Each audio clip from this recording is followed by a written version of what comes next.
seminar on housing prices. I request everyone to kindly take your seats. The seminar will start shortly. We're on live on YouTube as well. I invite Dr. Bhandari, President and Senior Fellow at CSEP, to deliver the welcome address. Thank you.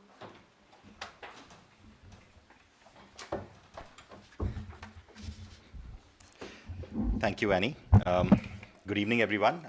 As Annie just said, I'm Laveesh Bhandari, and I'm the President and Senior Fellow at CSEP. First of all, may I just ask everyone to shut off their mobile phones? I have shut off mine. Thank you. So thank you so much to everyone for being here today.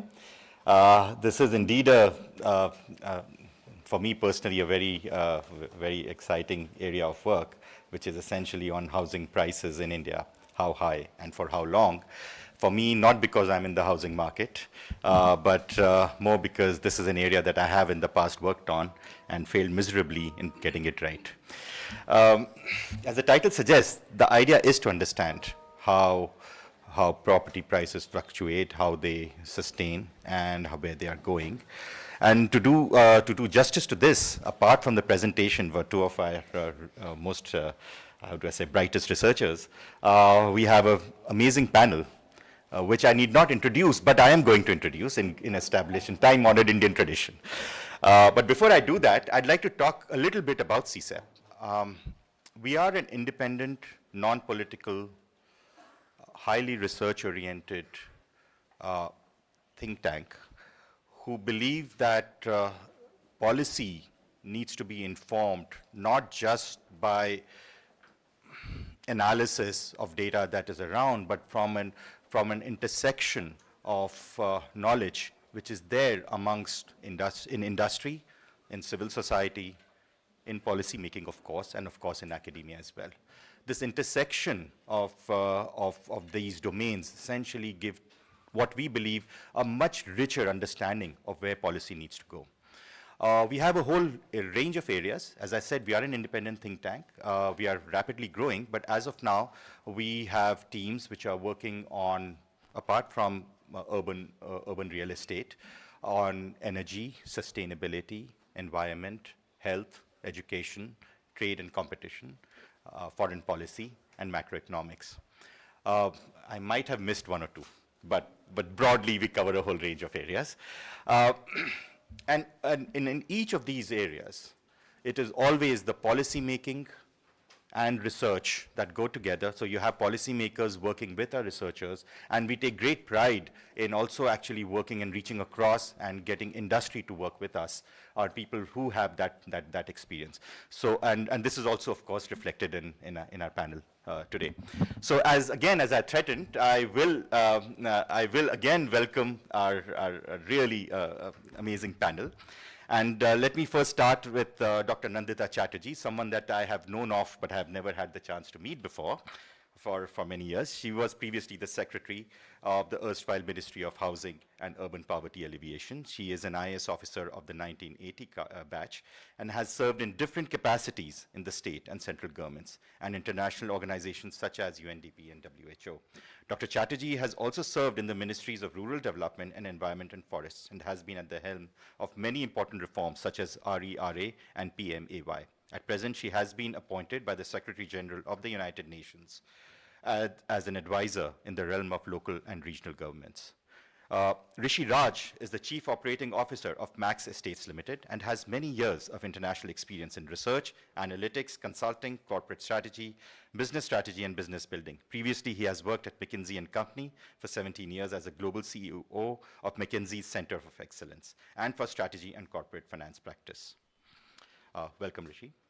Pritika Hingorani is the Chief Executive Officer at Artha, India, where she leads the work on urbanization and emerging cities.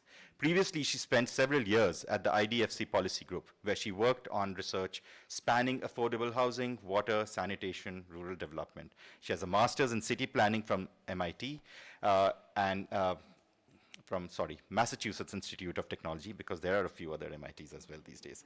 She has studied economics and political science for a bachelor's and has specialized in development economics from SOAS London. Welcome. And finally, Professor Om Mathur, who again does not need any introduction, but I am going to introduce him anyway. For most important is that, which perhaps even you don't know, sir, you have been an inspiration for me as well. So I think he has been India's best known expert in the field of urban economics and planning for some time. Previously, he was the director and subsequently the distinguished professor at the NIUA.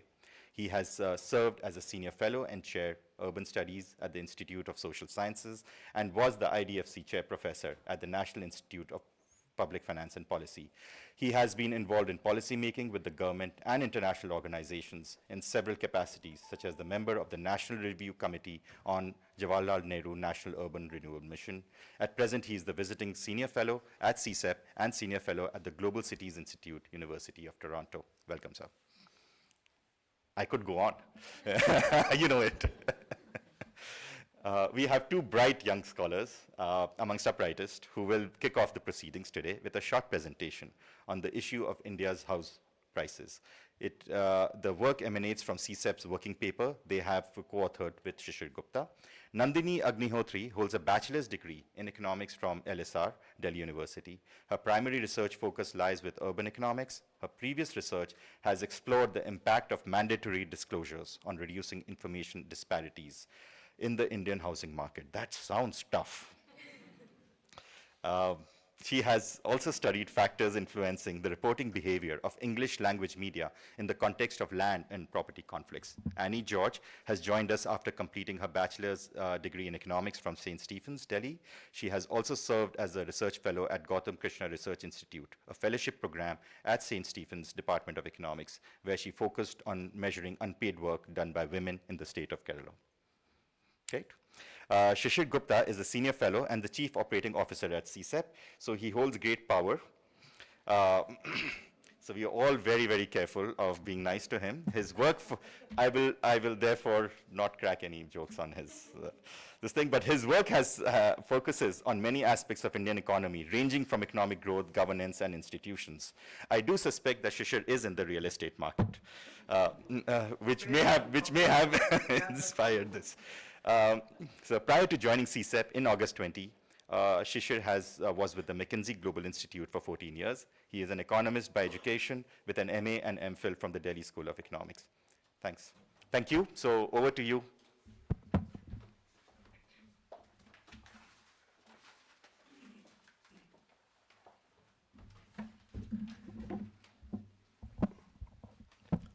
Thanks, Laveesh. And thanks everyone who have joined today, both in person and online. The plan for the day is as follows, right? I mean, I have prepared a few questions to kick off. First, as Laveesh said, we will have a short presentations by the two co-authors of the report, around 15-20 minutes, guys, right? Post that, I'll kick off the conversation with our panelists for around 20-25 minutes. And then we'll open it up for questions from the floor, both in person and online. We should be able to, and then I hand it over to Professor Mathur for his closing remarks, right? So we are on time, and we aim to close by 5:30. Thanks again, and looking forward to it. So may I request Nandini to please start.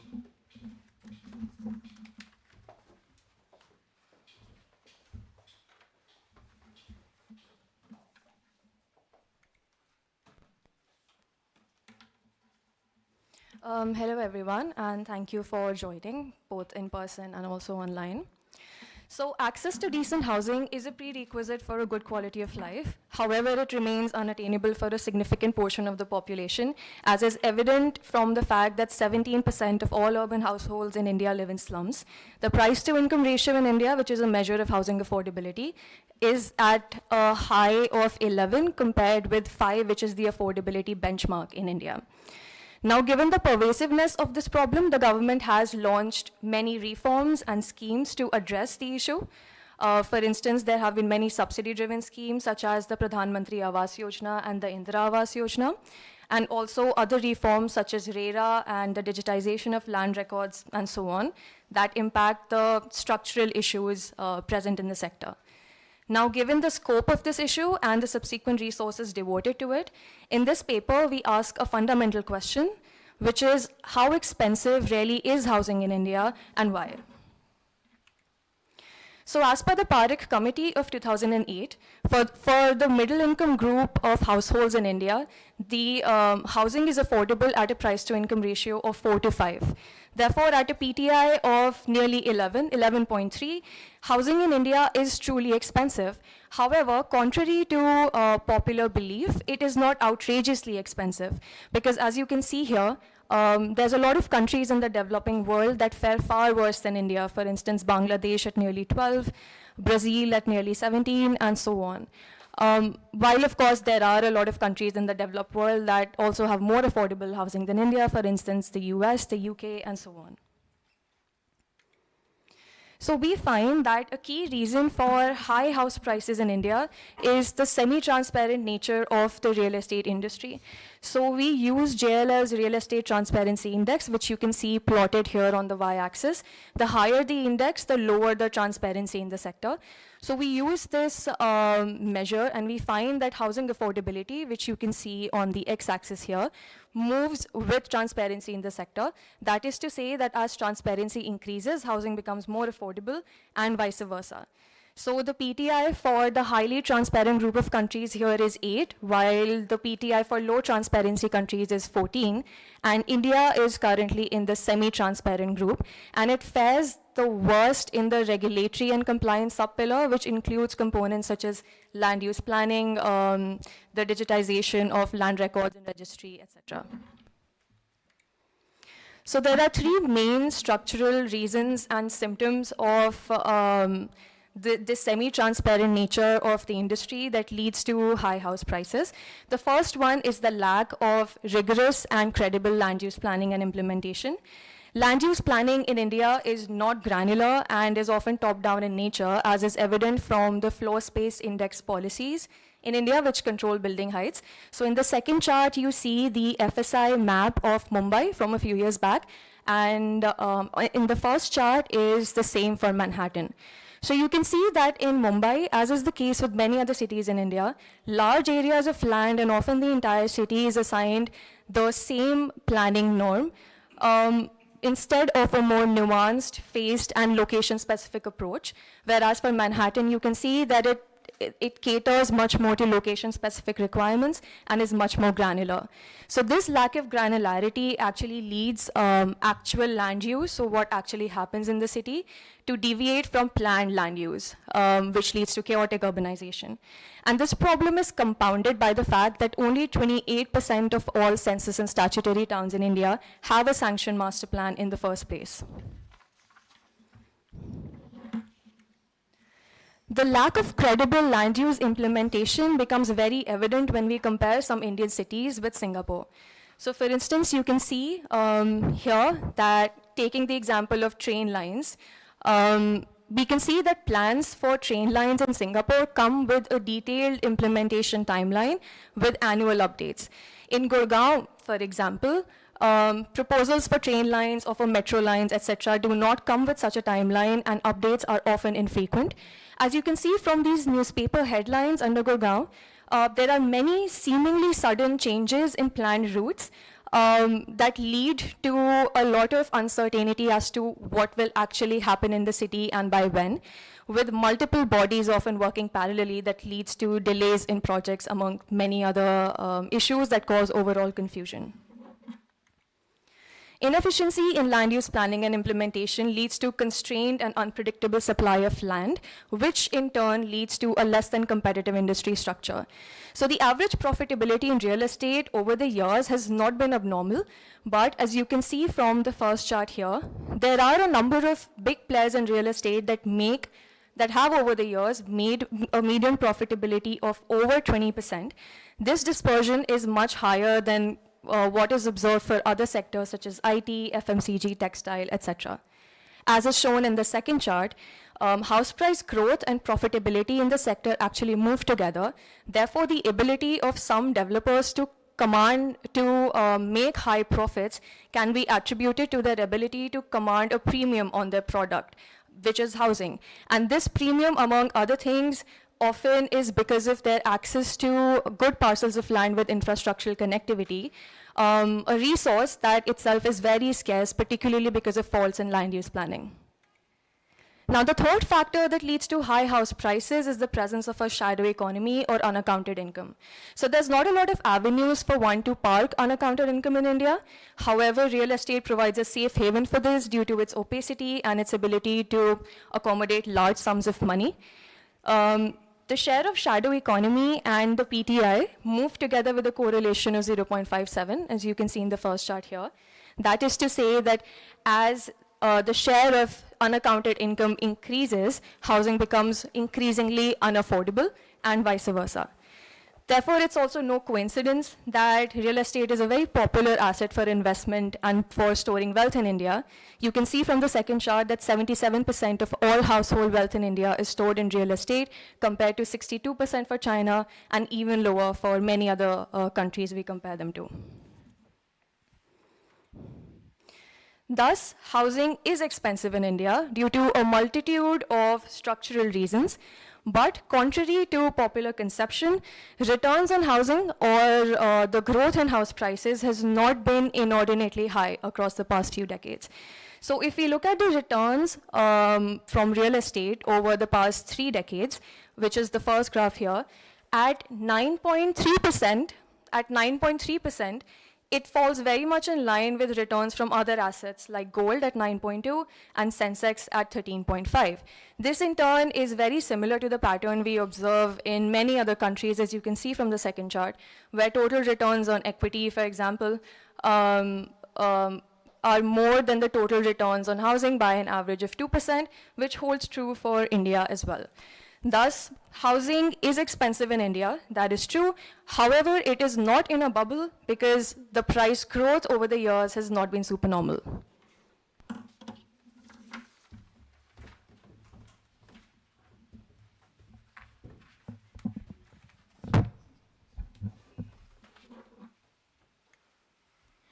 We wanted to understand the pattern of house price growth over the years and also understand what are the drivers behind it.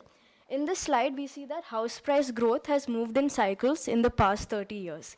Each cycle has roughly spanned 10 years, and the biggest cycle in terms of price appreciation was the second cycle, where prices recorded 30% annual growth at its peak in 2007. Another observation here is that over the past 30 years, absolute prices have mostly risen. Only in a few years when growth was negative did prices naturally decline. So what drives these cyclical movements? We find that an important determinant of price growth is income growth or GDP growth. The both move together with a correlation of 0.47. Owning a house in India is often aspirational in India because when incomes increase, people often increase their demand for housing, causing prices to increase. Also, owning a house also becomes a necessity because there is no formal rental market in India. We capture the drivers of property price growth in this regression model. In addition to income growth, we find that costs of construction and price expectations are significant factors that drive price growth. Materials such as cement, steel, glass have a bearing on developers' profit margins. So when these costs escalate, developers usually pass it down to customers or supply is curtailed to maintain these margins. Since housing is one of the biggest investments that a household makes in its lifetime, expectations of price growth affect households' decision to buy housing today. Similarly, price expectations or expectations of future price growth affect developers' future profitability, so they also apply this into their supply decisions. Thus, these expectations in turn influence actual price growth. The model confirms that price growth moves in line with economic fundamentals and also influenced by expectations. Our paper finds that house prices are expensive due to structural reasons and not because prices have increased at runaway rates. We recommend improving the fundamental structure of the sector. Planning processes need to be improved by bringing in more credibility and clarity in land use plans. Transparency, as you saw, has a bearing on housing affordability. Thus, reforms like RERA and digitization of land records needs to be strengthened and fast-tracked. Finally, to measure the effectiveness of these reforms, key metrics like price to income across cities, transparency, industry competitiveness needs to be institutionalized and tracked. Thank you. This concludes the presentation. Over to you, Shishir.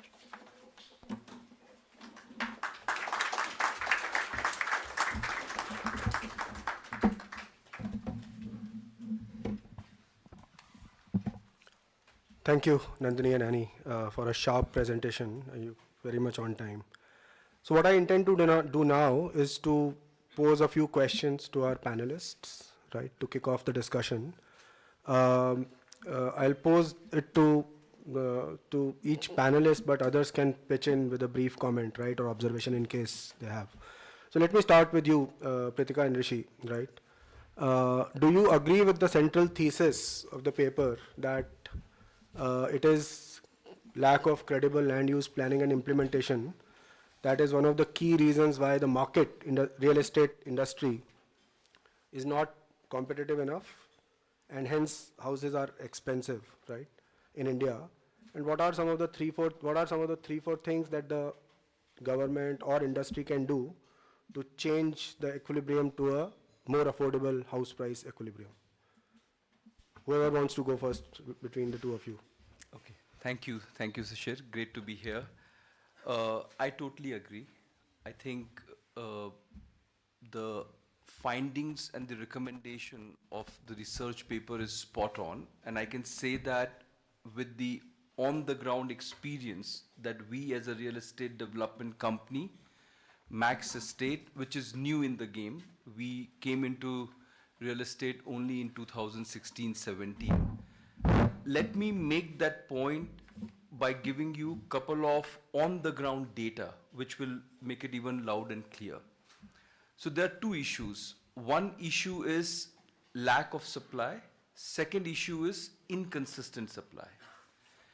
If I start with lack of supply, and if I take Gurgaon Manesar example, and if you study the master plan, last three master plan, 21, 25, and 31, and if you look at residential group housing, what was the master planned land? And if you do it relative to population of Gurgaon, that per capita has come down from 50 square meter per capita to 29 square meter per capita. So that's number one. Number two, in Delhi NCR, which is where we play, which is our home market, if I look at Noida, which is again an emerging city in Delhi NCR, and attracting huge amount of investments, I looked at an audit report which was done for a period of 2005 to 18. And in Noida, unlike Gurgaon, is the Noida authority which allots the land. And in this time frame, if I look at group housing, and if I look at, there were 24 schemes, 66 allotment, they came up with 71 lakh square meter of land allotment. But the interesting part of that fact was almost 100% of allotment was concentrated between 2005 to 11 and almost nil between 11 to 18. And now if you apply some rule of thumbs and translate this land with average FAR, average housing size, this would yield 1.5 lakh, approximately, give or take 1.5 lakh units, when in that duration the population of Noida increased from 3 lakh to 9 lakhs, right? And finally, I'll give you one more very interesting fact. We also looked at, and this is about inconsistency, we also looked at Gurgaon. In Gurgaon, you can acquire an agricultural land, but you have to go through the licensing process through DTCP and so on. And when we looked at 2000 to 2023 data, across 1140 odd licenses, and the data would suggest in terms of area, 12,800 acres of land got licensed or has got the valid license. But the interesting part was 2000 to 2007, it was 15%. A bulk was in 2008 to 14, 63%. And then 15 to 23, only 22%. So I think if you just look at Delhi NCR, where we play, I think these data points make it loud and clear that there is a lack of supply and it has been inconsistent supply. And of course, the only other point I would add, and then I'll request Pritika to add and we can come back and talk about the reforms, is yes, there are master plans. Like your research says, only 28% of the towns in India have got master plan. Delhi and NCR has got master plan, but what I think needs to be done is to make the planning commensurate with the population in terms of FSI allocation, which by the way has started happening through the TOD and TDR policies. But more importantly, it has to be implemented well with respect to commensurate infrastructure coming online before the development happens, and all of us know that story. So I'll just pause there and then request Pritika to comment. Thank you, Rishi. And Shishir, Annie, Nandini, thanks for an excellent report. Completely agree with it. I'm somewhat biased because I come at this from a planning perspective. And two of the things that the report focuses on, which is land use and transport, I think are two of the biggest supply side constraints. So first, I think one of the most refreshing things to see was this focus on the supply side. So I think for too many years, what we've done is we've said, look, housing is really expensive. How do we subsidize something that's expensive without asking the question of why is it expensive in the first place, right? And so taking the supply side approach that says, what does it actually take to build housing? And how do we improve steps along that way to make it cheaper is a very interesting approach. So I'll add two quick things to what Rishi said. One is, I mean, certainly, bringing more land under housing is important. Even the land that is available for housing, and I'll touch on this in more detail later, is constrained by additional regulation. So even if you have a plot of land, what part of land you can actually build on, how high you can build, that imposes even additional costs on building housing. And the second is transport, and you touched on this in the presentation. Ultimately, housing is about location, right? So a lot of the reason that you see slums in the areas you see slums in is because that is the optimal location. I always say, think of housing as our foothold in a city and our ability to access opportunities, especially if you are a new migrant to the city. All that matters is location. And so if you think of transport as a way to help people get around the city and to make more locations accessible to one another, then transparency in what transport infrastructure is coming, when it's coming, just opens up the market. So I'll stop there. Thanks a lot. And glad to know that we are not completely off the mark. Not at Because Laveesh and I have this constant fight going on that I should stick to a topic. But he wants me to specialize, and I keep shifting topics, right? But so we are right on this one. So thank you for validating that. The seminar is not over. Fair enough. Rishi, I just wanted to ask this, and this is something that we couldn't touch in the paper. Seemingly, the Gurgaon versus Noida planning and allotment of land is different, right? Any observations, which one, there are maybe good things in both, right? So anything that you want to touch upon, which again could be part of a reform agenda that someone who may be listening or we talk to can consider?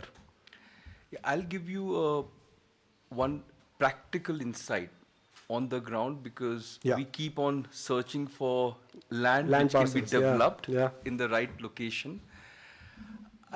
The Noida's approach is they buy all the land, master plan it, and then allot it. Versus in Gurgaon, you aggregate the land as private landowners or developer, and then you apply for licenses. Long and short of it is, if you go to Noida, the land that you get is well planned in right shape and size, which makes the development much easier. In Gurgaon, you have all kinds of shapes, which makes it difficult. So I think it again comes back to not just better master planning in terms of zoning, residential, commercial, industrial, but also how the land gets carved out for licenses on which developments will happen. I think Noida has had its own challenges, wherein they had this policy of allotting the land at 10% and then Yeah. paying in installment. I think all of us are aware that that has backfired and created a lot of issues with what we see as stuck projects now. But thankfully now through the center and state intervention, a lot of actions are being taken to get rid of those legacy and stuck projects.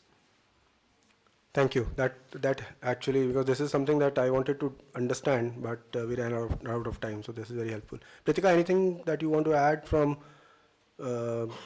your city or neighborhood that compares land use planning before I move on to Dr. Chatterjee? Let me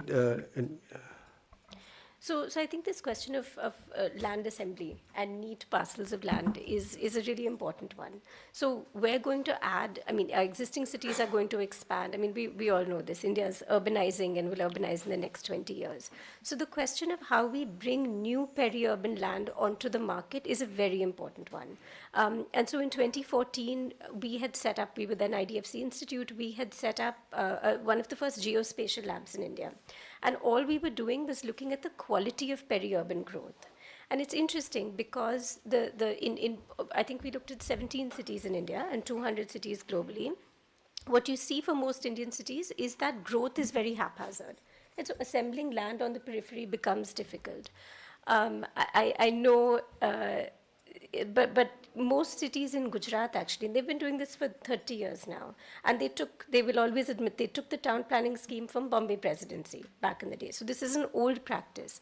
But the practice of the state essentially assembling land, marking out roads, marking out space for public infrastructure, not necessarily building anything, but the process of bringing land onto the market in an orderly fashion is very important for keeping housing affordable in the long run. Thank you. Thanks. Dr. Chatterjee, if I may turn to you. To be honest, if I was looking at the paper as a reader, I would have said, I mean, all of us know this, right? I mean, all of us know housing is expensive and that there are challenges in regulations, planning, etc. So what is new in this? I mean, that would be my critical assessment as a reader, right? I'm sure the ministry which you headed at some point is also aware, right?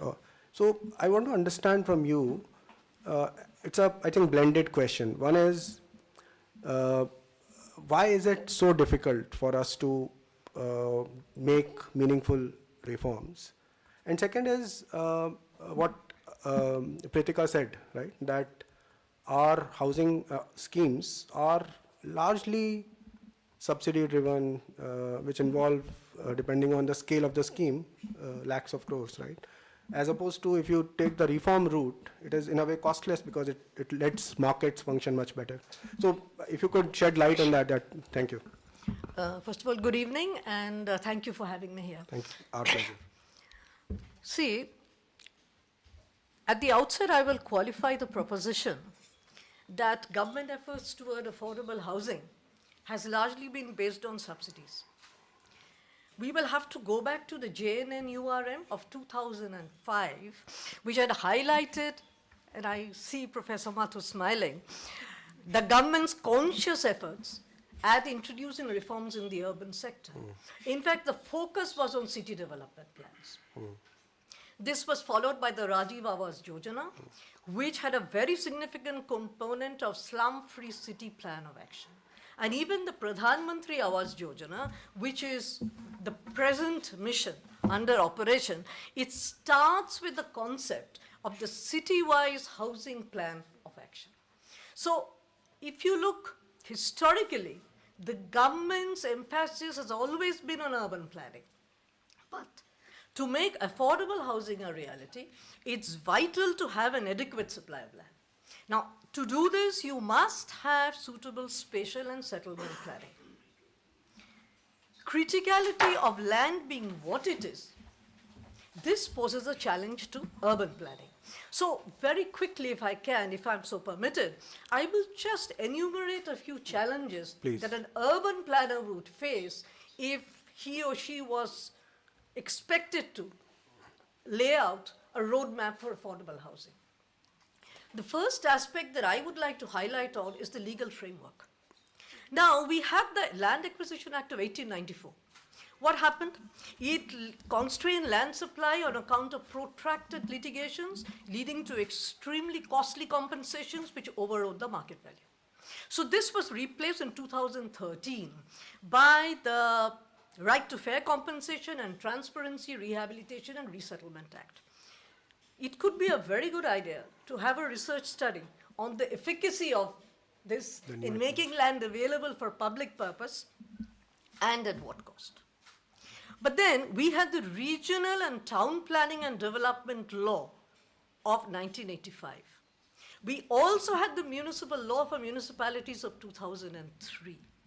Now, these required a lot of amendments in the light of the 74th Constitutional Amendment, in the light of the 1996 Urban Development Planning and Formulation Implementation, and the JNN-URM of 2005. If we recall, those of you who are associated with urban matters or urban planning in the early 2000s, the JNN-URM mandated the formation of the Metropolitan Planning Committees and the District Planning Committees. But the lack of professional backup, or maybe the fact that as on 2014, only 2,032 towns had master plans, was a constraint. Another issue, JNN-URM had mandated the repeal of ALCRA. The ALCRA, the Urban Land Ceiling Restoration Act, you would remember, this was freezing up a whole lot of land in core areas because of litigations. Now, but when a mandate happened, we find that all states did not repeat ALCRA. At the outset, we have to remember that land is a state subject, and so is its management. There was another issue. What did ALCRA envisage? ALCRA envisaged that the parastatals would be able to assemble and develop the land for public purpose. But given their financial and managerial limitations, there was a lot which had to be completed. Another legal aspect which stood in the way was the Rent Control Act. Now, under the Rent Control Act, what happened is the moment a building got under rent control, you could either renovate it, nor you could redevelop it. So in core areas, a whole lot of land and buildings were getting frozen. And even in spite of the mandate, 20 of the states continue with their rent control legislations in various forms. So all these legal issues are actually holding back release of land supply to the extent that the urban planner would have desired. We also have regulations on conversion of land. If these also slow down the conversion from agriculture to commercial, industrial, housing. A second issue, which I think, a second hurdle, I would say, that, and I think Mr. Rishi and Madam Pritika had also outlined, is in the concept of master plans and building regulations, which have never accepted the real estate demand per se upfront. As both of you have been mentioning, the limitations on the FSI, the limitations on the number of floors, having a uniform FSI in central business districts, all these would lead to or perpetuate land inefficiency. So what is perhaps required is that you review FSI over time, and this allows the households to consume more space as their income grows. You also have the Urban and Regional Development Plans Formulation and Implementation Guidelines of 2015. They have made detailed recommendations on how you integrate urban and regional development with spatial plans and settlement planning. And this is to be done in the backdrop of the National Land Utilization Policy of 2013. I mention all these policy statements here because I think at the inaugural address, there was a special focus on policies. you have a good policy, a far-sighted plan of action, and the implementation is much better. 2, 3 other issues, high stamp duties. This would inevitably lead to non-disclosure, reluctance to land transactions, undervaluation, tax evasion. Land will, people are not encouraged to get into transactions. Very low property taxes. Now, these are based on actual market rentals and not on the land values. So this means even if you have a vacant or an unused land, they don't get released. Another issue, I think this was raised very much by Rishi. This was, you look at the infrastructure. Now the parastatals of the state government, they provide the arterial infrastructure. But when you look at the secondary or the tertiary, this would mostly be borne by either the individual or the developer. So the planning actually takes place in a very short-sighted way along the infra, resulting in ribbon and corridor development. Another issue would be the kind of land titles you have. Leasehold, I think you mentioned it, as in the Noida or Greater Noida, it's mostly leasehold. But in Gurgaon, it's pool land, so it's mostly freehold. So this is another issue. But we have to remember the fact that freehold land is more amenable to housing finance. So a realistic view of assessment or review of land titles, I think, is called for. Another thing which is very much brought in your report, and I must congratulate you for an excellent work done, is which you have referred to as shadow economy. Speculation leading to effervescent, markets for land and property. There is inflated expectations. Loans are sanctioned on the basis of that, and then when not realized, the bubble bursts, financial collapse. Another thing which I think both of you must be facing is in the supply bottlenecks in service land. What's happening is the agricultural land and green land is getting converted into housing sites and along the transport corridors. So 3 things are happening. One is there's an environmental disaster. Second is the poor are getting driven out in the squatter settlements. And the third is the middle class has to move into unauthorized colonies because they can't afford that any longer. So what I would like to say, I'm sorry I'm taking a little time. Please take your time. That's the importance of urban planning, as you all have perfectly realized, and that's a very important conclusion that you all have arrived at, in facilitating affordability of housing cannot but be underscored. What do we need?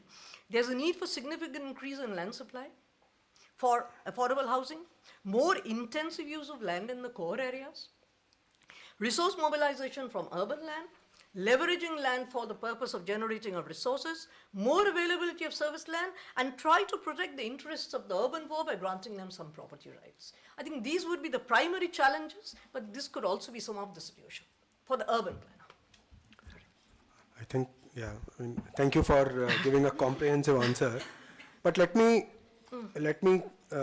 push back a little, if I may. Yeah. Because, we all know land is a state subject. But I think DDA reports to the central ministry, right? And DDA's record in land use planning and implementation is I don't think is better than the state's one, right? Because this we keep hearing that land is a state subject, but one example where the development agency reports to the central ministry also doesn't do a pretty better job to set an example, right? No, my reference was not in the sense of, the agency which is responsible for urban planning. My reference was in the context of the legal framework. And which authority was it who was responsible to carry out the legal reforms? Because the legal reforms would inevitably be associated with ultimately making land available towards affordable housing or housing per se. That was the reference I was making. Understood. Yes. I would leave out the DDA out of land is not with the Delhi government. Land is the subject of central government. And DDA is central body, not the state government body. Delhi is a union territory. Let's realize it. Formally, it is a union territory, and land is a central subject as far as Delhi is concerned. So Delhi is a different case altogether. Yeah. But So if you know of other cases in the other states, similar situation, that would be a good example to discuss, but not the Delhi one. fair. Rishi, please go ahead. Shishir, if I may just weave in an additional insight to this topic, we are talking about lack of supply and inconsistent supply and ineffective planning, right? Now, whatever it is, there is a supply of land. If you look at the recent data on housing demand and supply, the proportion of sale today, which is allocated to affordable segment, which is below 45 lakhs, right? In Delhi seven NCR. cities, in In- 7 cities, Yeah. major cities, which is what the data is capturing. That proportion over last few years have significantly dropped from 40% plus to below 20%. Okay? Now, we as a player focus on premium residential and commercial, but even players like us cannot ignore this fact. Now, the question that people are asking is why even developers who are focusing on affordable housing are moving towards premium and luxury. So this is a bit of a vicious cycle which is playing out, which is if you look at developers, their margin who are in affordable segment, there isn't any margin left. The land prices have shot up. I'll give you a real example again for your audience. May I? Yeah. Because you are coming to the, you're answering the question that I was going to ask. So let me ask the question so that you can. Okay, oh, sorry. No, this is, so I mean, you are one of the latest entrants into the industry, right? We know that it's not a transparent industry. It's a so what prompted the group to enter real estate to begin with? And how do you see yourself making profits? Yeah, so I'll come back and complete that thread. But just coming back to this question on Max Group has been in the business of insurance and healthcare for a large part. We chose to enter real estate in 2016-17 for 3 reasons very quickly. I think we consistently follow, and Shishir, you will relate to this, principle of natural ownership. And when we chose to enter real estate, we could clearly see natural ownership link with respect to geography, which is Delhi NCR, which has been our home turf. And Delhi has been facing significant issues with developers and players. Number 2, whatever business we have been, like hospital real estate has been a key ingredient. So the passion and the expertise for real estate always existed. And number 3, I think Delhi NCR, particularly the biggest thing which was lacking was the trust deficit. And we have been in the business of healthcare and insurance where trust is paramount.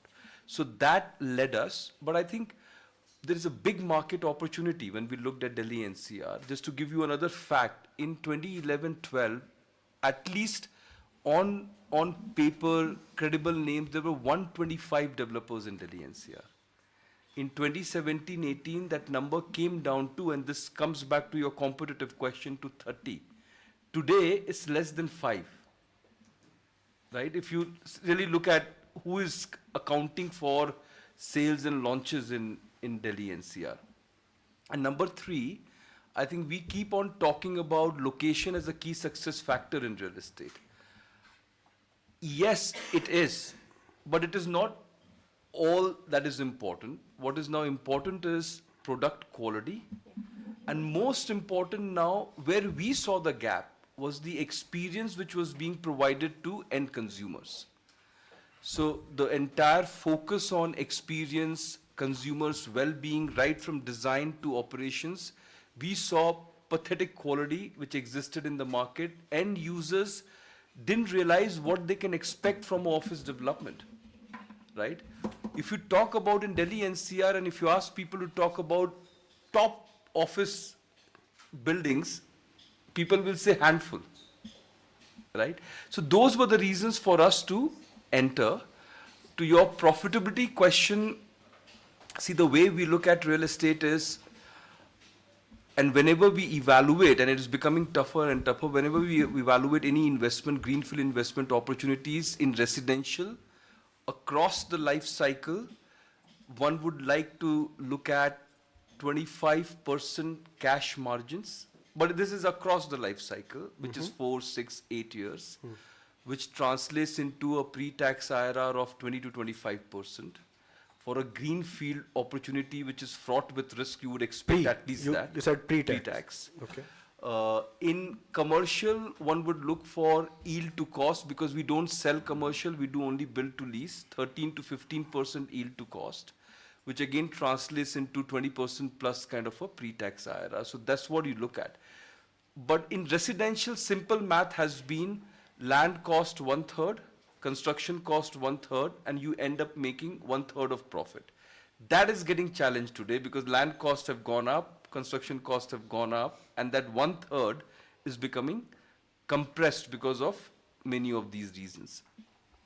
So, and I mean, I don't want to belabor, but this is very interesting, right? I mean, do you see any other industry which has this 1/3 as the legitimate profit margin for an industry? No, this is not the traditional accounting profit margin. I think this is a very project-based industry. So you should look at the internal rate of returns kind of a metric, and a pre-tax internal rate of return of 20% plus post-tax in high teen, where your cost of capital will be at least 15%. I think your research is spot on. I think it's a myth that Average development. Average is not a supernormal profit. It's a normal decent profit. Cool. We won't push. So, and you guys started off without owning parcels of land, right? Because there are groups which started off because they happen to own parcels of land, and that. No. But So we didn't start with a huge amount of land bank. I think land for us is a raw material, and hence this topic is so important because we have to be on the consistent lookout of new land parcel as a raw material to grow. cool. Pritika, we talked about, and Dr. Chatterjee talked about the need for the constitutional reforms, right? So, do you think that if we were to look into the 74th constitutional amendment, right, implementation of that would help improve land use planning and hence make markets a little bit more competitive? Thanks, Shishir. So I want to split this into two parts, right? The first is what needs to be done, and then who needs to do it. I mean, and there's no question that ULBs are closer to the ground, Nandini showed that map of New York City, so more granular decisions are always better made close to the ground. But if we look at what needs to be done, and Dr. Chatterjee laid out an excellent set of essentially supply side constraints that need to be freed up. There are two in particular that I want to sort of zoom in on. So one is we've been talking a lot about land supply, but at the local level, so now I'm sort of talking across India. Globally, if you look at any well-functioning city, so you look at Hong Kong, you look at London, so an older city, a city that's redeveloped, about 40% of land is in streets and in public open space. And 60% of land is the land under buildings, right? So whether that's commercial or residential, that doesn't matter, right? So that's the balance that you have. In India, and again, I'm generalizing across cities, it looks different in different cities, you've got maybe 20% of land in streets and open space. You've got another 20 to 25% of land under buildings. And a lot of the rest of the land is mandated setbacks or other land that you can't use. So think about it, when you've got this really expensive asset, but you're only using a fraction of it, a fraction for mobility, a fraction to build on, no wonder we have expensive, whether it's commercial or residential. And no wonder we have congestion problems, right? Which is also why the minute we talk about densification and tall buildings, everybody gets worried because they say, well, how will our roads support it? Whereas if you actually had 40% of land in roads, that would be less of an issue. And the second is transport, right? And I talked earlier about, I know location is definitely not the only thing, it's also quality of construction, but location is being important. So if these are two of the things that have to be done at the city level, then the question of who does it, maybe the ULB is best placed to do it, but there's a whole, I think it's city by city decision. Because in some cities, the metropolitan, transit authority may be best placed to do the transport piece of it.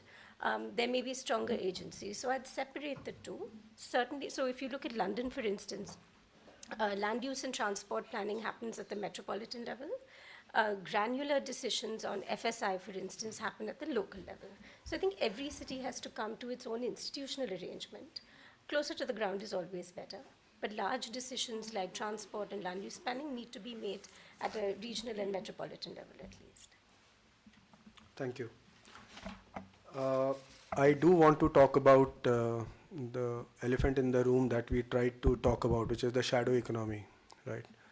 So this is to you, Rishi. I mean, as a developer, what role does the shadow economy play in your business? Okay, let me illustrate that. I think let's be more I would like to be more optimistic, and I'll illustrate that with help of a real life example. We launched our first residential project in Noida, in Sector 128 on Noida, Greater Noida Expressway, and being a premium luxury developer, we launched this product at unit price of 8 to 10 crores, 18,000 rupees per square foot, which Noida as a market had never seen. When was this? Sorry? This was last July. Okay. And it was always a worry that if you come with such a premium project, you will not be able to get all your booking value in check. You will need to, as a policy, there is a zero cash policy. So there is no cash business that we do. But you'll be surprised to know that not even a single buyer even asked us that can you take a part of value in cash. Now, a lot of that could be because they knew we as a brand do not do that, but not even a single buyer discussed that, which also means that lot of policy reforms which has happened is helping, and people genuinely would like to do more of check transactions. Now, I'm not saying everything is solved and taken care of. I'll give you another example. Developers were very hesitant to do societies in Delhi because they said Delhi is a lot of business people, and if you don't accept cash, you will not be able to sell residential units. But now look at Delhi. A lot of corporate developers are now in Delhi doing residential housing, and we are also evaluating opportunities in Delhi. I think a lot of people ask us, how do you deal with, there is elephant in the room, that when you deal with government authorities for approvals, you will need to do all kind of stuff. But I'll give you another example. Credit to UP government and Noida authority now. I think there's a lot of perception, but things have improved significantly. That's good. We bought our first land just before COVID in February 2020. COVID came in, and you won't believe, from the purchase of the land to start of the construction, in 6 months, we got all the approvals in that prime COVID period.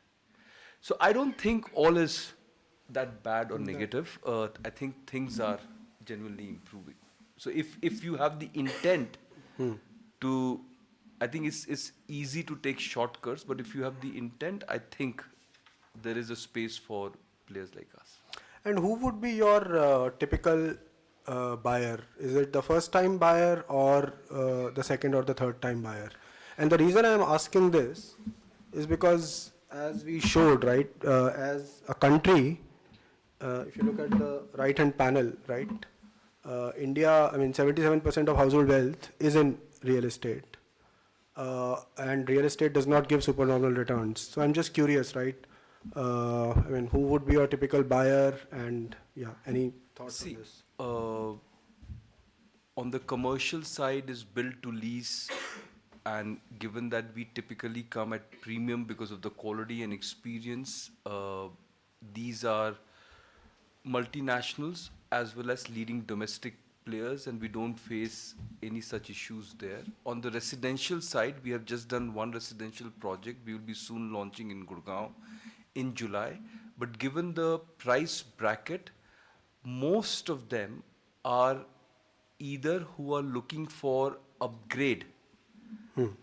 So they are not first-time buyers. Yeah. They are the ones who are looking to, as your colleagues also mentioned, to upgrade their lifestyle, to move from, you could say, the less spacious houses to more spacious houses, to societies which provide better amenities, better services, and also a lot of business people who have been living in so-called kothis or standalone apartments. Lot of them are now migrating towards the second generation, third generation. They are looking to stay in residential communities and societies, so they are migrating from there because here you have a hassle-free life. Of course, if you choose to come to Max Estates. That's a good sales pitch. Pritika, Dr. Chatterjee, anything on this shadow economy part from your experiences, or Professor Mathur, anything before we move on to? It comes to us as a surprise in what you're saying, because we have somehow grown with the presence of a large shadow economy, particularly in the housing sector. So what you're telling us is very, very good. But I'm minority, maybe. You mean, are you saying that this is an isolated case, your case, or would you argue that no, this is now becoming quite common? No, I think what we I'm have not seen any report which says that the size of the shadow economy has shrunk. We have not seen any any authentic report. Yeah. I'm not at all commenting on magnitude of shadow economy in India. I think my example is not to say that there is a significant reduction in shadow economy. My example is just to illustrate that against a perception of where I had anticipated a lot of people would demand to buy such high-ticket items in cash, I'm seeing at least there is a positive trend that I'm seeing. Now, whether that trend has made a significant dent to the shadow economy yet, I'm not commenting on that, but we are seeing a positive trend. Please. Just add one particular clause to it. Now, you see, shadow economy largely it develops because of information asymmetry. So if we could create land or property information system at the ward level, and if we could integrate it with automated cadastral survey at an appropriate scale, and we have enough dissemination of information both among the buyers who will make an informed choice and the developers who can then become new entrants armed with the new information, some of the speculative nature could be moderated and the intensity of the shadow economy could be diluted to an extent. This is what my take would be on this. Shishir, I totally sorry. Since you referred to the NURM, there were at least two reform items which were dealing with shadow economy. Reduction of stamp duty, which used to be in those years anywhere between 8% to 14%. And our recommendation was that it should be brought down to 3% to 5%. Absolutely. You remember that one. So now the moment the NURM phase was over, the state government reverted to 6%, 7%, 8%, and if my information is right, it has gone up to 9% in many of the states now. Now, 9% of stamp duty in some of the states would seem to suggest that there must be some way in which this money is being recovered by those who are paying this out. That would tend to suggest. I don't have facts here. But that is our all attempts to reduce it have failed. Mainly because it's the third most important the source of revenue for the state government. It's the third most important source of revenue. And the easiest thing is to raise either the circle rates or the stamp duty rates. That is what the Delhi government is doing right now. They're raising it without any concern. Sashir, if I may just touch on both the please. points, again, with the practical experience, I think the point on information asymmetry is spot on, that ma'am you make. And again, today when we go out to acquire a land, guess it can take as long as 6 to 9 to 12 months to consume a deal and close the transaction. And a lot of time is spent in diligence. Yeah. Particularly the title, the litigation, the encumbrances. So if you ask me what is one biggest reform which I think has started, which needs to happen, is the digitization of land records across. I think that is the biggest that we will need to do. Sir, to your point on circle rate, and that's another big challenge, that circle rate and the market rate across Delhi NCR is completely disconnected. I'll give you one example. When we were buying a land in Noida, the circle rate of that particular sector is 1,69,000 rupees per square meter. And when we in-house did the analysis of the business case of what can you afford, which is all backed on rental economics and cost of construction, we said we can at best afford 100,000, 110,000 rupees per square meter, right? But the issue with this, that disconnect is A, of course your stamp duty goes up. B, if you end up transacting significantly below circle rate, there is an income tax implication. Yeah. And same issue we see in Delhi. So I think this entire reform, you're right, the circle rate only moves one way. I think hardly you would see somebody making an effort to say, let me synchronize circle rate with market rate. In some cases, circle rate may go up, but in many cases, circle rate should come down to synchronize with the market rates. Thank you. Thanks. I think I have been the most indisciplined one in terms of time management. So I have one or two questions, but I'll hold off and open it up for questions from the audience. George and then Deepak. Please introduce yourselves and then ask a brief question or make a brief comment, please. Thanks.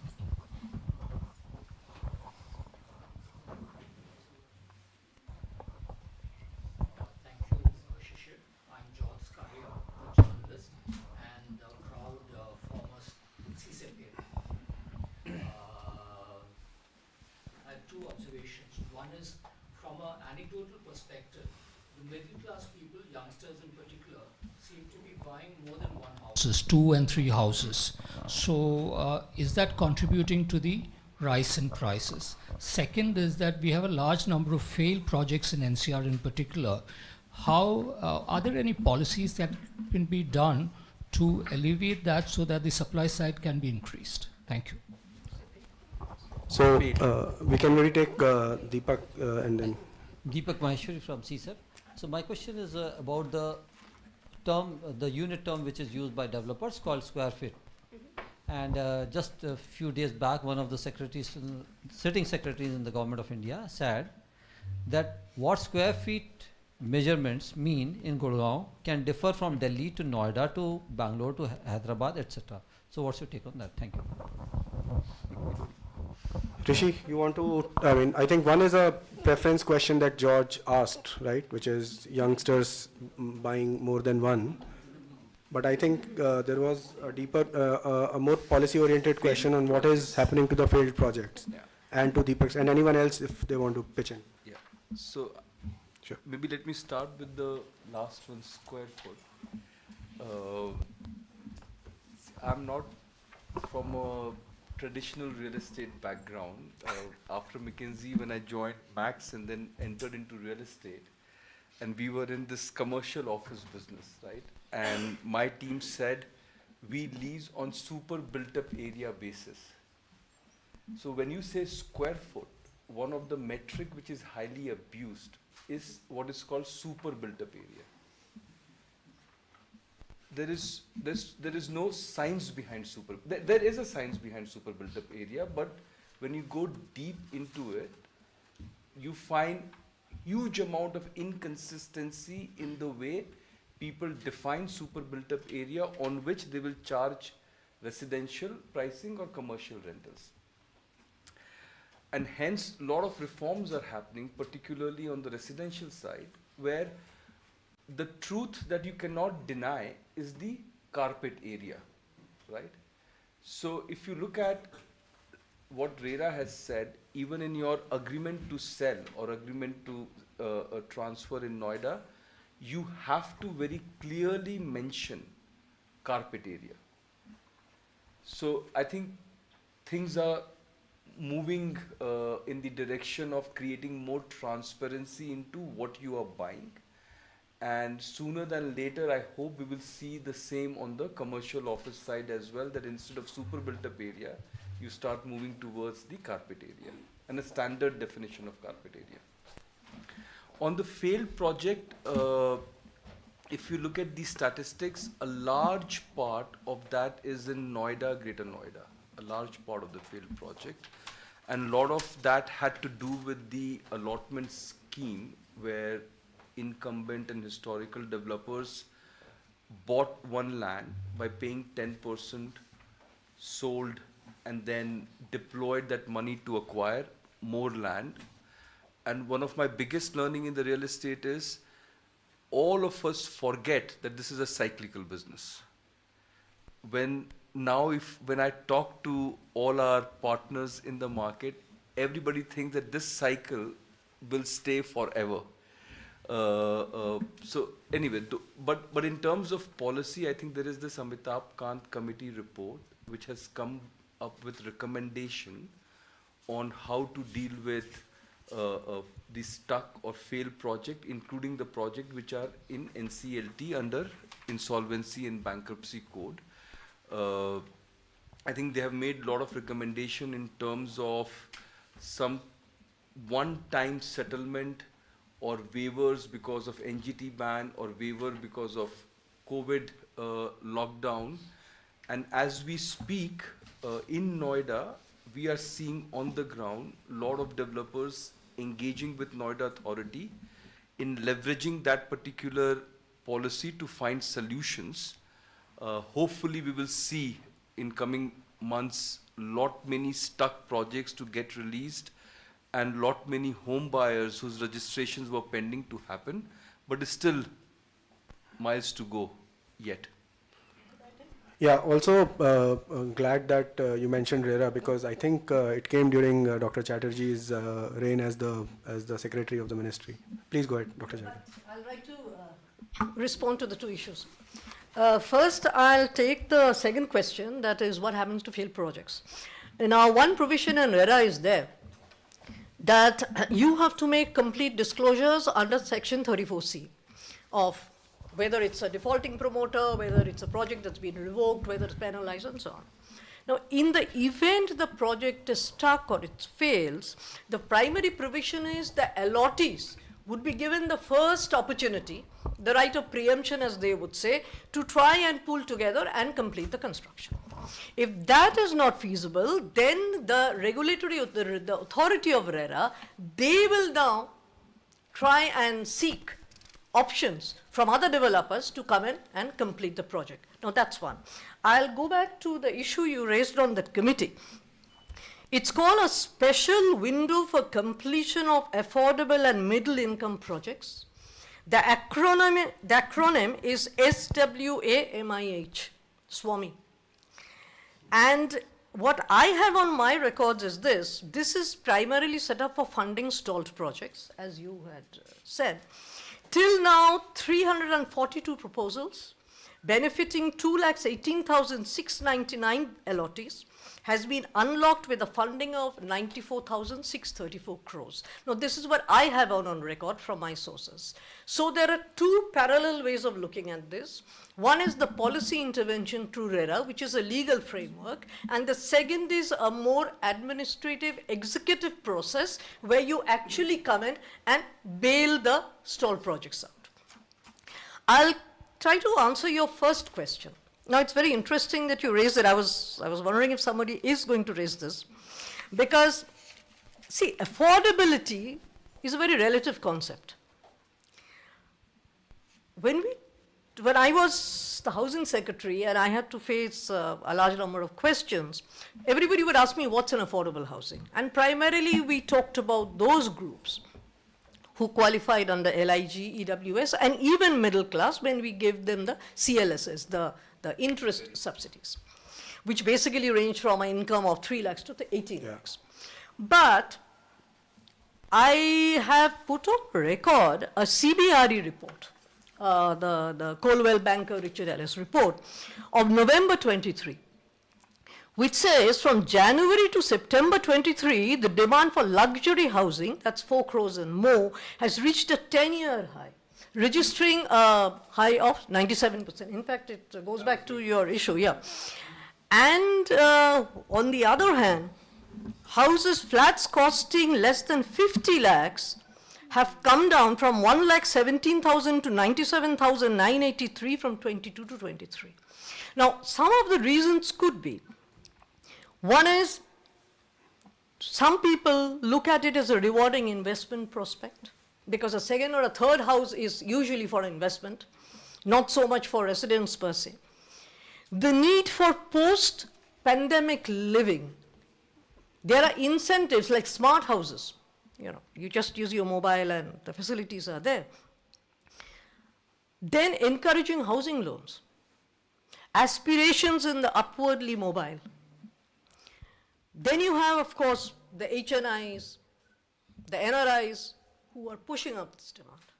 So, yes, housing is being looked upon as an investment opportunity, and this is perhaps one reason why the younger generation, the upwardly mobile, who wants to have smart living, who wants to live in aesthetic circumstances, in beautifully surrounded gated communities, they would look at more and more investment options. Yes, I think I'll agree with you there. Yes. Laveesh and then Namita. I'd just like to add to Please go ahead. Yeah, add to Dr. Chatterjee's answer and try to answer George's first question. So, I'm not really sure about the trend amongst youngsters. However, I can comment on the general investment demand and perception around it. So, in this paper itself, we find that in 2018, investment demand for housing, which is people buying a second house after owning one already, was around 60% of all demand for housing. So, that is really high. And when one buys a second house for investment purposes, one option available to them if they don't intend to live in it is to give it out for rent. However, rental yields in India are infamously low. They're only around 2 to 3%, I believe. So there's just not enough incentive for a buyer who's purchasing a second house to give it out for rent. And therefore, it just results in this plot of land that's held up by just one buyer and really goes to nobody else to occupy, right? So yes, it does, I think, demonstrably constrict the supply of housing and land that is actually livable and available to other buyers. Yeah. Thanks, Nandini. Laveesh? Thank you. I have a question for Dr. Chatterjee, and that was truly a masterclass of what ails the urban real estate sector. As a person who's been so actively involved in policy, we know that if there are 20 problems, policy will not be able to address. And we try and aim towards 1 or 2, and at best 3 that we can actually change. So if you were to change the 2 or 3 things, what would those be? Dr. Chatterjee, let's take Namita's question and then go ahead, Namita. Okay, good evening, everyone. What is to be changed? That's your question. 3 things. 3 things, okay. Maybe I'll come up with more. congratulations, Shishir, Thank you. Nandini, and CSEP for the report. Very insightful, and thank you to all the panelists for your comments. I have a comment and a question. By the way, I'm Namita Vahi. I'm a senior fellow at the Center for Policy Research, where I head the Land Rights Initiative. And, so we've done a lot of work on land acquisition laws and land laws. I want to point out a resource to all of you. Is the landlawsofindia.org is a website we launched last year, where we've tried to put together all central land laws and laws for 8 states. There are 500 laws on the website already, even have been categorized and classified into various things. And that sort of brought me to the question, when I read the title of the report, it said housing prices in India, but land is a state subject. And it's so different across different states that I really wondered whether what is being said here may be specific to only a few major cities, and whether we are going to miss the bigger picture for what, so I just wanted to say that we really need to go into each city specifically and try to understand. And then my question is to Dr. Chatterjee, because, in your last comment, you actually preempted the question that I was going to ask, is that this shadow economy, a lot of it is fed with NRI money. And shouldn't the government, you pointed out the issues with rent control law and, the fact that but I think it has had a lot of benefits as well. And I was wondering, shouldn't there be more regulation of the way money sort of feeds into this market? Because I think the supply scarcity is artificial, and I think what Nandini brought out as well is that, there's this scenario where we are creating this artificial scarcity, which is pushing more and more land to be, either acquired or grabbed from the poor for the purposes of urban real estate. And then you have all this NRI. So recently, on behalf of a family member who was abroad, I participated in, they got a DLF apartment allotted. And it was shocking to me, the entire process, the fact that you had very little say, actually, that the corporate controlled pretty much everything in the allotment process. And the fact that the prices were so high in terms of, following that process helped me understand that actually the best units are already allotted to NRIs. The projects take off first by doing these big sales pitches abroad. So and these NRIs don't live in these houses anyway. So they're just holding up all of these things, creating this artificial scarcity, pushing prices up for everybody who actually wants to live here, and leading to this scarcity that leads to more land being acquired and pushing the rural poor off the land. So what can we do to address this? Dr. Chatterjee. Okay, one way I'll try to answer a question which will perhaps address Mr. Bhandari's as well as Madam your query. See, I will now try and say that given the challenges we've been discussing across the panel on urban planning and the criticality of land supply, what should be the future thrust areas? Yeah. If I could. My first opinion would be that you have to empower the city planners to carefully map the residential zones, the infra-connect, the availability of basic services, as well as the residential amenities. With this, and I've said it earlier, we need decentralized ward-wise data, which should be married with a geospatial thematic database. And this is going to culminate in a well-conceived, and Madam, to answer your question, an inclusive city development plan, courtesy JNNURM, and a city investment plan. Because when we talk about NRIs or HNIs, you have to also understand that's not the country. The vast majority of the country is the middle-income people and the lower than middle-income people. And who is going to come forward to provide for them? It's the state. And each state, you're very correct, has different ways of doing it. Now, both JNNURM, as Dr. Mathur would recall, as well as the Urban Development Regional Plan Formulation and Implementation of 2015, has laid down very detailed guidelines on how you integrate the regional urban plan with the city plans. Madam, if you had an opportunity, please go through it again, because the guidelines are very detailed. Now, the question is to what extent the states are actually going to adapt it. Second is, if you make a periodic review of the building regulations pragmatically, then there will be an increase of housing stock because the developers and builders, Rishi ji, for example, coming from with a background like yours, you would like to take advantage of the city-specific FSI and TDR norms. And in the beginning, when I talked about the challenges to urban planning, I kept on saying you have to review it periodically. Like if you have the same FSI for a Mumbai city corporation as perhaps Ranchi, then it's not same. You have to look at the density. I mean, that's very important. Another thing that I would say, if policy making was an issue, you have to delegate more planning power, more finance and resource generation responsibilities on the urban local bodies. Because at the cutting edge level, at the end of the day, it's the urban local bodies who are going to sanction your building plans, they're going to give you clearances, they are the ones who are going to do the mutation. So whether it's a parastatal in the case of development authorities, or whether it's a case of Mumbai Corporation or Calcutta Corporation or whatever, they need to be empowered. And I would insist that urban planners are required to be placed in every urban local body. There's a huge paucity of urban local planners at all city levels. Not all of them have them, maybe the big ones have it. There is no end to emphasis to urban planning. Another aspect which I would like to talk about, given the thrust area, is the role of technology. Particularly if you want to deliver affordable housing stock or even non-affordable housing stock on a large scale. Prefab, standardized design, rationalized unit costs are options.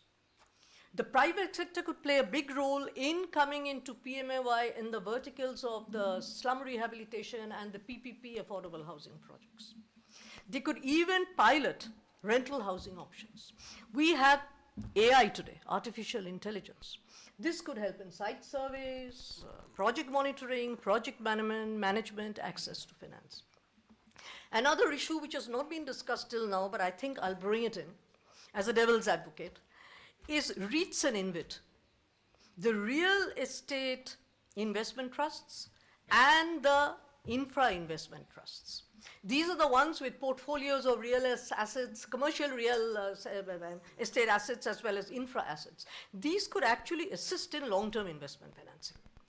Of course, one has to see how they have performed, but looking at in long-term financing and affordable housing as well as in connected infra, one can actually look at REITs as well as InvIT. In my opinion, to answer your question, Dr. Bhandari, the future contours should be on technology-driven prefab and modular designs, shared spaces for living and working on rental basis, and, which I strongly believe in, is self-sufficient satellite townships within commutable distances to release the pressure on the core area, but ensure that there is good transport. I mean, most of the Western world, very few people actually live in the metro core. They all commute, whether it's by a tube or whatever. So I would summarize it by saying you focus on planned town and city development. You look at trans-municipal infra, which is an elephant in the room, because if you have, the development authorities usually would have 10 or 15 municipal bodies with them.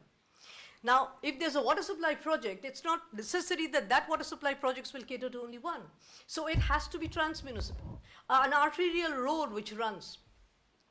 So trans-municipal infra is very vital, particularly if you're going to look at a corridor development or a continuous development of a planned authority area. Reforms in land and housing policies and regulations, delegation of more powers to ULBs, and of course reduction in cost and time overruns. One question that you had raised on whether government could introduce regulations on funding, particularly with respect to NRIs. Now, I don't have a straight answer to this question because real estate sector would also look for investment. And I clearly remember there was a time when a lot of elasticity, a lot of flexibility was being offered to foreign investors to invest in housing. So, you know, it's also required. It's not that we can say that regulate NRI funding totally. What I would say is, if the planning is good, then you clearly decide which is the land you take for affordable housing, which is the land you let alone for market-based pricing. Affordable housing, let the parastatals, the state government, the urban local bodies come in and let them build in such a way that the allottees are able to commute to their place of work. They are able to afford the facilities of health and education. They are able to go back at the end of the day to their place of stay and try and see that the common man is able to afford those housing. Thank you, Dr. Chatterjee, for such. No. I think this was the questions required a detailed answer. Thank you for that. We are at 5:30, which was our scheduled close. Laveesh, and if it is okay with the panel, can we stretch it by 15 minutes more? Because 15. Professor Mathur, you will need 10 minutes or? Okay, so then we'll take one last set of two, maybe couple of questions, then I'll hand it over to you. And if I can request the panel to be, please be brief in your answers because of time. We can pick it up over snacks after the seminar. Please go ahead, introduce yourself and ask your question. Can I? Rajeshji, after this gentleman. Please. Thank you. I'm Mohak. I'm from Janagraha. We work in urban governance and municipal finance. My question is more general. So I have an observation that, and since we're talking about supply, once invested in real estate, say for any young people, to get out of it, there is one consideration which is the capital gain tax. If some changes were to happen there, do you think it would help in maybe releasing more supply? If let's say there are if that is done away with, because we talk about people holding two more assets, and clearly it's not a great investment, in terms of returns. But my sense is maybe they're looking for other real estate investments to transfer it, because they might have to give a capital gain tax. So if some changes, do you think a change could impact? Cool. Thanks. Rajeshji. Thank you. I'm Rajesh Chadda. I'm from CSEP. My question, there was a reference to DDA in between, and it is also said that it is good to have central or town level planning bodies, which DDA is supposed to be.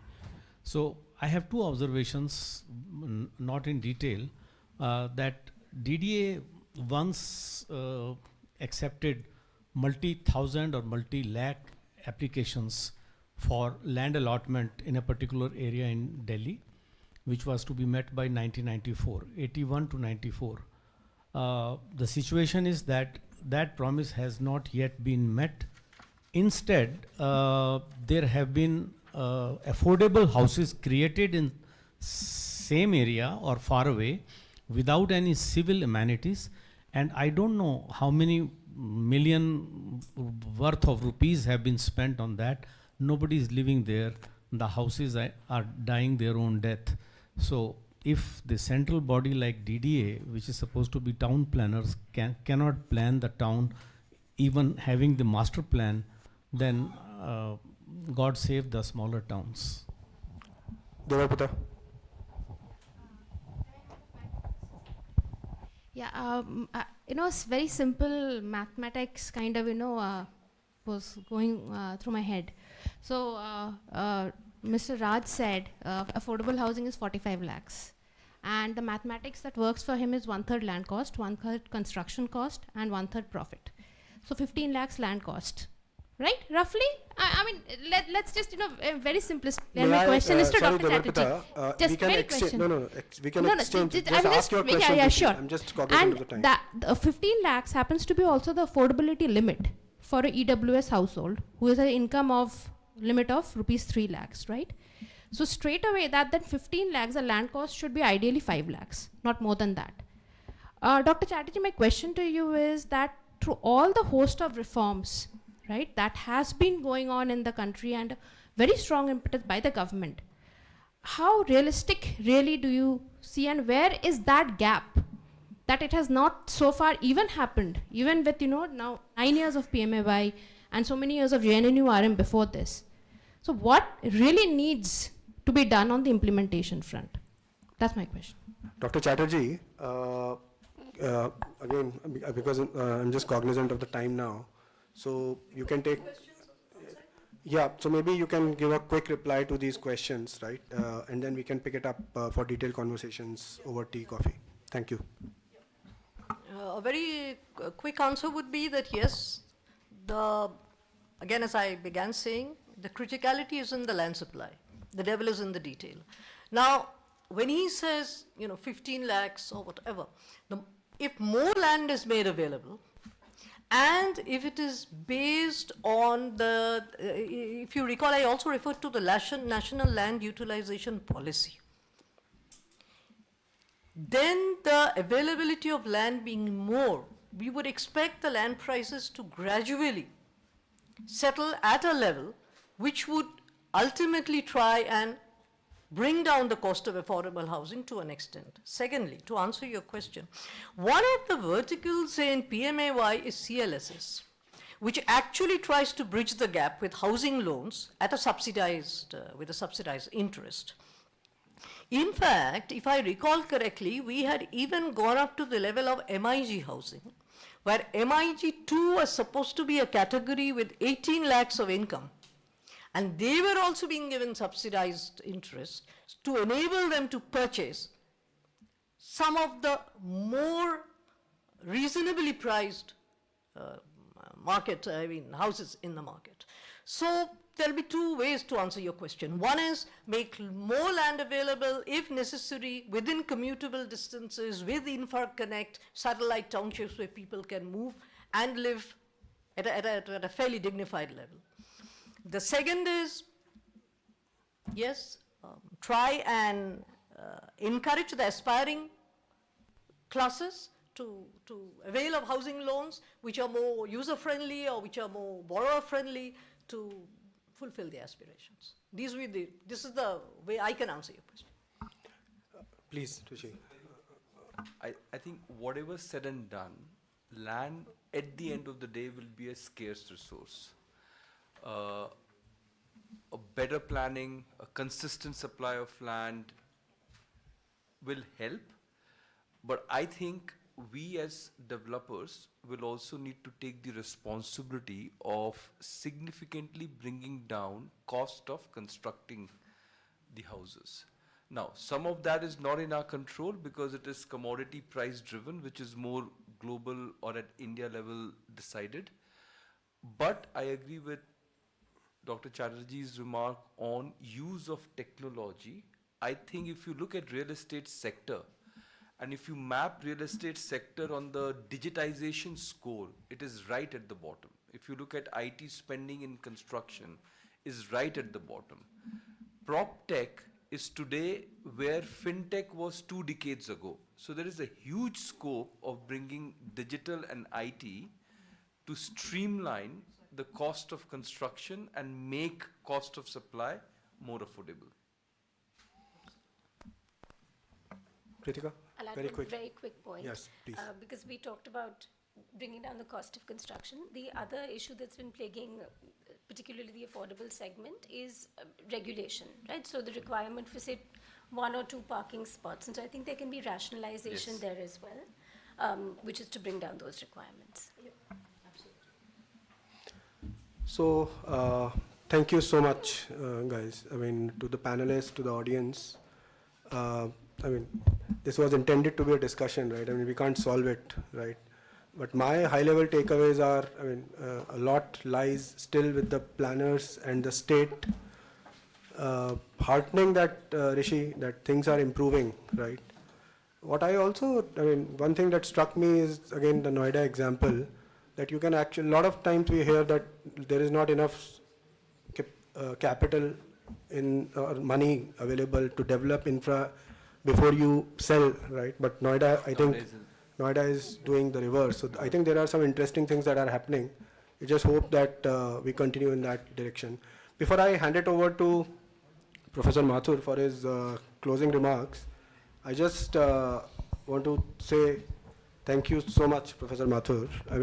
He must have gone through 4 or 5 versions of the paper. It took far, far longer for us, and we couldn't have done it without you and Dr. Mohan's help and support. So we owe it to you. And many thanks to our comms and events team. They work behind the scenes tirelessly so that the messages spread out sharply, widely, and everything goes off smoothly today, right? So thanks a lot, Thank you, folks, for all the help. Thank you. Professor Mathur, over to you. Thank you very much, Shishir and your team for doing this paper. Shishir, my understanding of the market, the housing market, was somewhat different from the impression that I'm getting at the end of this 2-hour discussion.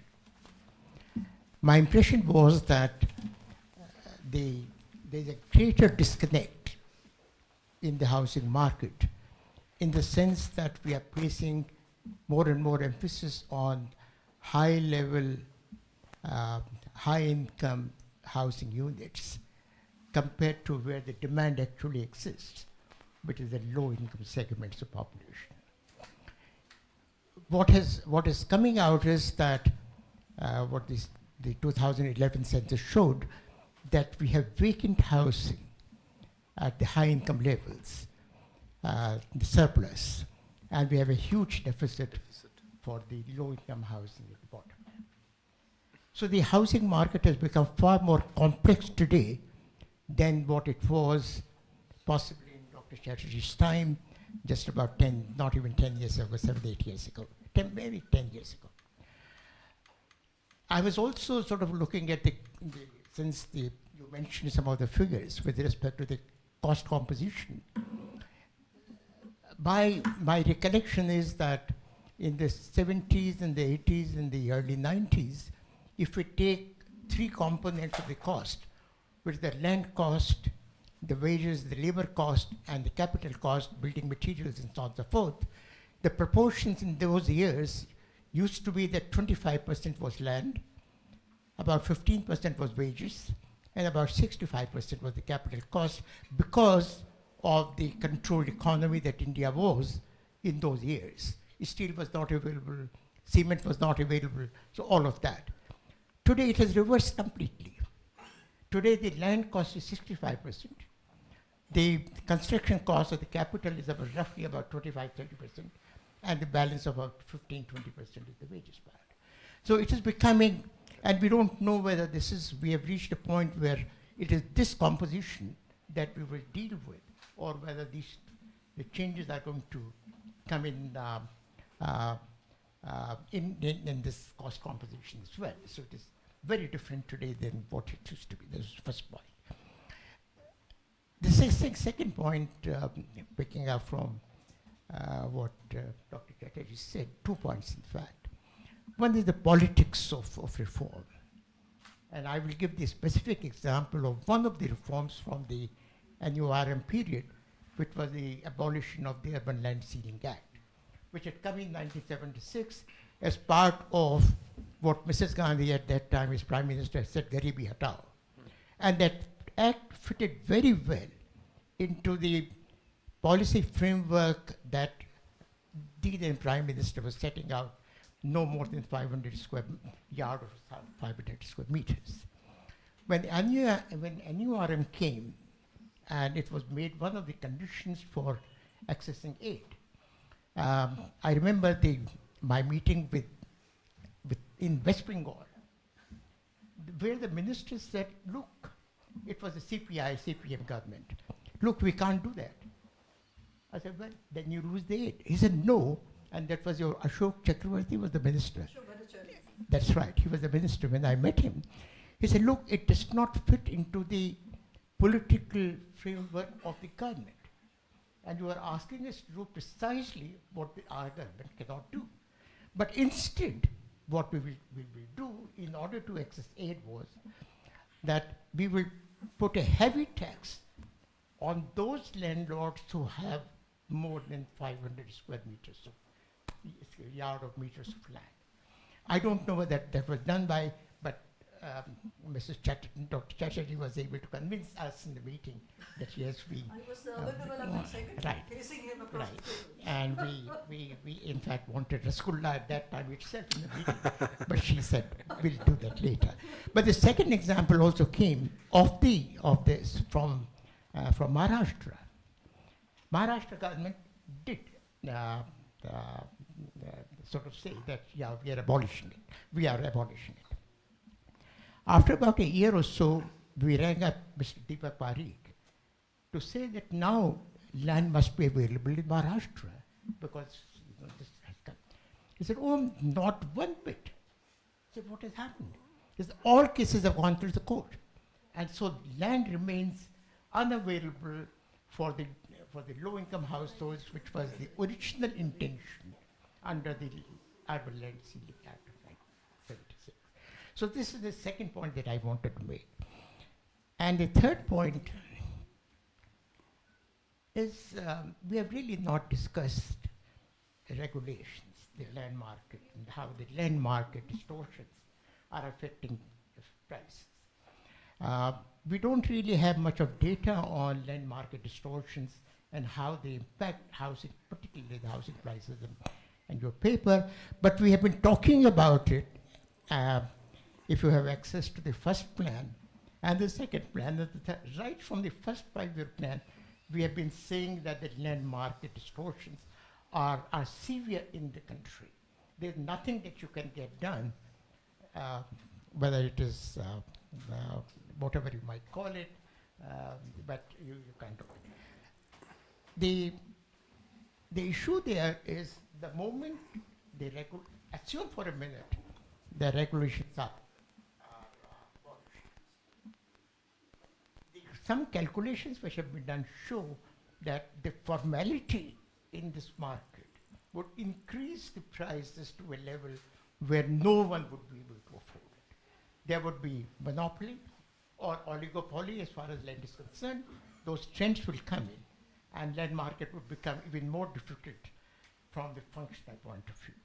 Now these 3 points that occurred to me, listening to the discussions and so on and so forth, but it has been a very productive, very enterprising kind of young looking at housing prices, which is a very difficult, which is a very complex subject.